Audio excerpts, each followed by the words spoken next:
నమస్తే, welcome to Suman TV. నేను మీ యామ్ని. ప్రస్తుతం మనతో ఉన్నారు ప్రముఖ జ్యోతిష్య వాస్తు పండితులు, జ్యోతిష్య శిక్షణ నిపుణులు, లలితాదేవి అమ్మవారి ఉపాసకులు బ్రహ్మశ్రీ నానాజీ పట్నాయక్ గారు ఉన్నారు. మరి గురుగారితో మాట్లాడి 12 రాశుల వారికి సంబంధించి కుజ శుక్ర కేతు కలయిక వల్ల ఏ విధంగా ఉంటుంది, ఈ విషయాల గురించి అడిగి తెలుసుకుందాం. నమస్కారం గురుగారు. శ్రీమాత్రే నమః. గురుగారు, ఇప్పుడు కుజ శుక్ర కేతు కలయిక వల్ల అండి అసలు మకర రాశి వారికి ఏ విధంగా ఉంటుంది? మకరం వారికమ్మా ఒకటే గుర్తుపెట్టుకోండి, కుజ శుక్ర కేతువులు కలిసి ఉండడం కాదు. శుక్రకేతువులు కన్యారాశిలో ఉంటే కుజుడు మిథునంలో ఉన్నాడు. సో రెండు బుధరాశుల్లో ఉన్నప్పుడు కనెక్టివిటీ ఏర్పరచుకుంటాయి. ఎట్లా అంటే ఒక రెండు ఫోన్లు లైన్లో ఉన్నారు, వీళ్ళు కనెక్ట్లో ఉన్నట్టే కదా. అట్లాగే ఏంటంటే రెండు బుధరాశులు కాబట్టి కనెక్టివిటీ ఏర్పరచుకుంటూ కుజుడికి 4వ దృష్టి ఉంటుంది.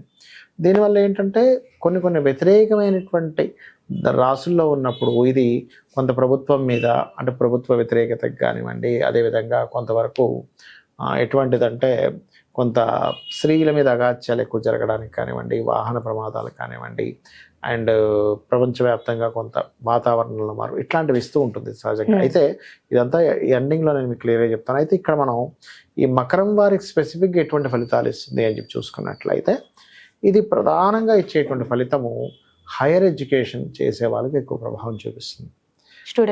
స్టూడెంట్స్కి కొంచెం హైయర్ ఎడ్యుకేషన్లో పర్టికులర్గా.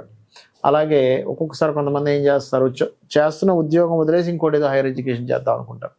అటువంటి తప్పుడు నిర్ణయాలు తీసుకుంటారు. మంచి ఉద్యోగం ఎందుకు వదిలేసి ఇప్పుడు మళ్ళీ హైయర్ ఎడ్యుకేషన్లోకి ఎందుకు వెళ్తున్నాను, ఇంట్లో వాళ్ళు అన్న అసలు లేదు నేను ఇంకోటి ఏదో నేర్చుకోవాలి కాబట్టి నేను ఇది వదిలేసి ఇంకో దగ్గరికి వెళ్ళాలి, లేకపోతే నేను అప్డేట్ అవ్వకపోతే చాలా ఇబ్బంది పడతాను, అట్లా మానేస్తారు కొంతమంది. అదేవిధంగా కొంచెం సంతానం దూరంగా ఉండడం, అంటే సంతానాన్ని దూరంగా పంపించడం, కొంచెం ప్రెగ్నెన్సీతో ఉండేటువంటి లేడీస్ కూడా కొంత జాగ్రత్తగా ఉండాలి. అందులో ముఖ్యంగా సినిమా ఫీల్డ్లో ఉండేటువంటి వారు మరింత జాగ్రత్త వహిస్తూ ఉండాలి.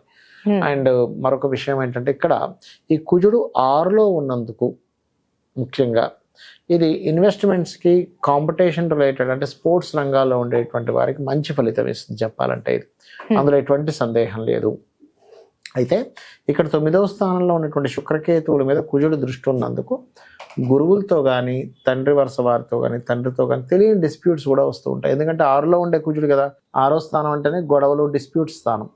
సో ఎప్పుడైతే 6వ స్థానంలో ఉండేటువంటి కుజుడు 9వ స్థానంలో ఉండే శుక్రకేతువులను చూస్తున్నందుకు ఏమవుతుందంటే కొంత ఫ్రెండ్షిప్స్ మూలంగా తండ్రితో వివాదాలు వస్తూ ఉంటాయి. సో అందుకని ఇటువంటి విషయాల్లో కొంత జాగ్రత్తగా ఉండాలి. అయితే ఇక్కడ ఏంటంటే ఈ కుజుడు ఎప్పుడైతే 12వ స్థానం నుంచి వస్తుంటాడో ఇది కొంచెం ఇన్వెస్ట్మెంట్స్ ఒక రకంగా చెప్పాలంటే మంచి సమయంగా చెప్పుకోవచ్చు. అష్టమంలో రవి బుధులు వస్తున్నారు కాబట్టి కొన్ని ఇన్సూరెన్సెస్ రిలేటెడ్ మూలంగా కొంత మంచి కూడా జరుగుతుందని చెప్పి కొంచెం కలిసి వచ్చే అవకాశాలు ఉంటాయి. కాకపోతే ఇక్కడ ఏంటంటే ఈ కుజుడు మనకి అక్టోబర్ 20వ తేదీ వరకు మిథునంలో నుండి అక్టోబర్ 20కి సప్తమంలోకి వస్తాడు. అప్పుడు మాత్రం కొంచెం వివాహ నిర్ణయాలు ఇట్లాంటి విషయాల్లో అక్టోబర్ 20 నుంచి మాత్రం కొంత జాగ్రత్త పడాలి వీళ్ళు. అది ముఖ్యంగా జాగ్రత్త తీసుకోవాలి. మకర రాశి వారికి సంబంధించి మెరుగైన ఫలితం కోసం ఎలాంటి పరిహారం చేయాలి? ఇక్కడ ఏం లేదమ్మా, మకరం వారు ఎప్పుడైనా సరే గుర్తుపెట్టుకోండి, వీళ్ళు శుక్రుడికి సంబంధించిన అంటే అమ్మవారి ఆరాధన ఎక్కువగా చేయాలి. Point number 1. ఈ శుక్రుడు వెళ్ళి కేతువుతో కలిసి ఉన్నాడు కాబట్టి నీళ్లు అంటే పసుపు నీళ్లు కానీ, పాలతో కానీ తర్పణము అంటారు. అంటే ఒక చిన్న గణపతి విగ్రహం పెట్టుకుని, లేకపోతే ఒక పసుపు కొమ్ముని గణపతిగా భావిస్తూ, లేకపోతే ఒక ఒక్కనైన గణపతిగా భావిస్తూ ఓం మహాగణాధిపతయే నమః లేదా ఓం లక్ష్మీ గణపతియే నమః అనుకుంటూ తర్పణం చేస్తే అద్భుతమైన ఫలితాలు వస్తాయి. దీంతో పాటు గోవుకి ముఖ్యంగా ఏంటంటే ఎక్కడైనా ఏదైనా క్షేత్రానికి వెళ్తే చాలా మంచిది మకరం వారు ఈ సమయంలో పర్టికులర్గా. ఎందుకంటే క్షేత్ర దర్శనం అనేటువంటి చాలా అద్భుతమైన ఫలితాలు ఇస్తుంది ఇక్కడ. ఒకటి.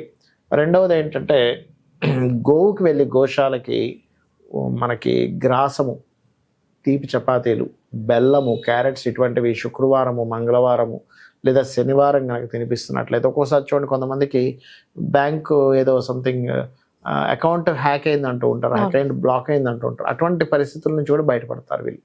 సో ఇవి చేయాలి రెగ్యులర్గా. అయితే ఈ పర్టికులర్గా ఈ 9th హౌస్లో శుక్రకేతువులు ఉన్నందుకు పర్టికులర్గా గోవుల సేవ చేయడము, క్షేత్రాలకు వెళ్ళడం ఇంకా మంచి ఫలితాలు ఇస్తుంది. ఇప్పుడు ప్రపంచవ్యాప్తంగా చూసుకున్నట్లయితే ఏ విధంగా మనం ఆల్రెడీ ఉట్టి శుక్రకేతువుల కలయిక ఒక 10-15 రోజుల క్రితం నుంచి ముందే మనం చెప్పేవి ఏంటంటే కొంచెం స్త్రీల మీద కాస్త ఈ అఘాయిత్యాలు, ఎందుకంటే శుక్రుడు స్త్రీలకు కారకుడమ్మ.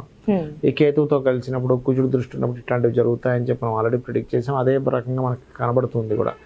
నిన్న మొన్న ఏదో సంథింగ్ ఈ పార్టీ వాళ్ళు ఏదో చేసిన ఒక హీరోయిన్ విషయంలో కూడా మనకి జరుగుతుంది.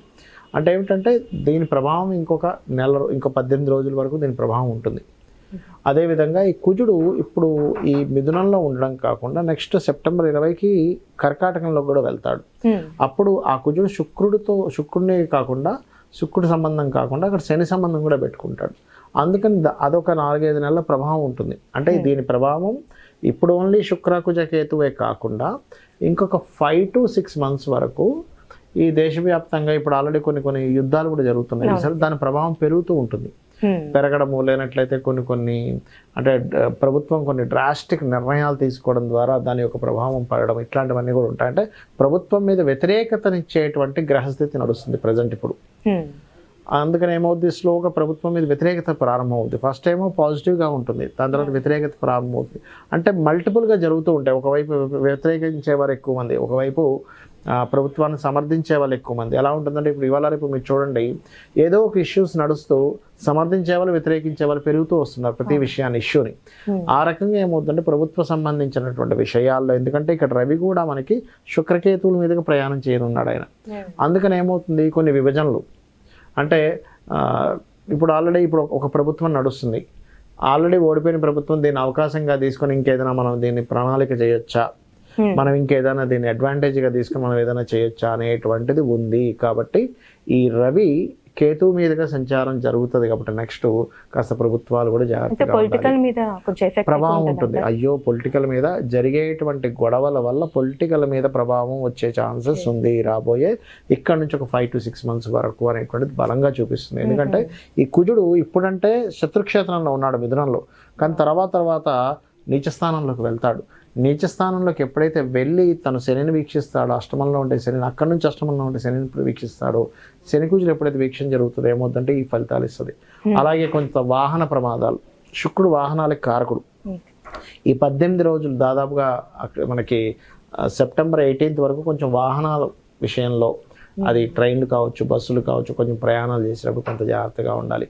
సడన్గా ఉన్నటువంటి ఏదైనా ఒక రాజులు ప్రయాణించేదంటే ఇప్పుడు సీఎంలు పిఎంలు ఉన్నారు, వాళ్ళు ప్రయాణించేటువంటి వాహనాలు కూడా కొన్ని చెడిపోవడం సడన్గా ఇట్లాంటివి జరుగుతూ ఉంటాయి.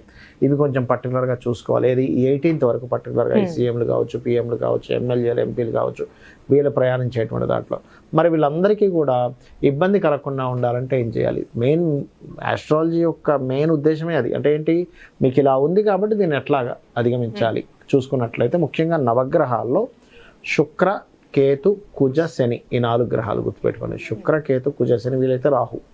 మెయిన్గా అయితే ఈ మేజర్గా ఈ 4 గ్రహాల దగ్గర దీపారాధన చేయాలి. రెండవది ఏంటంటే అమ్మవారి యొక్క ఆరాధన, అందులో ముఖ్యంగా లలిత అమ్మవారి యొక్క ఆరాధన, గణపతి యొక్క స్తోత్ర పఠనము, సుబ్రహ్మణ్యేశ్వర స్వామి ఆరాధన చేయడము. బయటికి వెళ్ళే ముందు వీలైతే ఏదైనా ఇంపార్టెంట్ వర్క్స్కి వెళ్తున్నప్పుడు కొంత చండీ పారాయణం వినడము, లేనట్లయితే ఓం దుర్గాయ నమః అనే నామస్మరణ చేయడము, ఇలాంటివి కనుక చేసుకున్నట్లయితే బాగుంటుంది. అయితే కొంతమందికి ఇందులో మనం ఇప్పుడు రాశి ఫలాలకు సంబంధించిన ఒక్కొక్క రాశి చెప్పుకున్నాం, కానీ కొంతమందికి రాశి తెలియదు. అలాంటి వారు కూడా ఇప్పుడు నేను చెప్పినటువంటి దానాలు ఇచ్చుకుంటూ, అంటే ఈ దీపారాధన చేయడము, వీలైతే గోవులకి గ్రాసం ఉంటుంది, గ్రాసము, తీపి చపాతీలు అంటారు, అంటే తేనె పూసిన చపాతీలు తినిపించడము, అదేవిధంగా క్యారెట్స్ తినిపించడము చేసినట్లయితే వాళ్ళ లైఫ్లో వాళ్ళకి తెలియదు కదా, వాళ్ళ లగ్నం ఏంటో తెలియదు, రాశి ఏంటో తెలియదు, వాళ్ళు రాయలేదు. అలాంటప్పుడు మరి గ్రహస్థితి వచ్చింది ఎలా ఉంటుంది అని డౌట్ వస్తుంది. ఈ పరిహారం కనుక చేసుకున్నట్లయితే ఇబ్బంది అనేటువంటిది రాదు. ఈ విధంగా చేసుకోవచ్చు. తెలిసిన వాళ్ళకి ఆ పర్టికులర్ అంశాల్లో జాగ్రత్తగా ఉండాలి. నేను చెప్పేది ఒకటే, ఈ శుక్రుడు మారే వరకు కూడా స్త్రీలను ఒంటరిగా కొన్ని ప్రదేశాలకు వెళ్ళినప్పుడు ఇబ్బంది ఉంటుంది అన్నప్పుడు కొంచెం జాగ్రత్తగా ఉండడం మంచిది. చాలా చక్కగా తెలియజేశారు గురుగారు, ధన్యవాదాలండి. శ్రీమాత్రే నమః.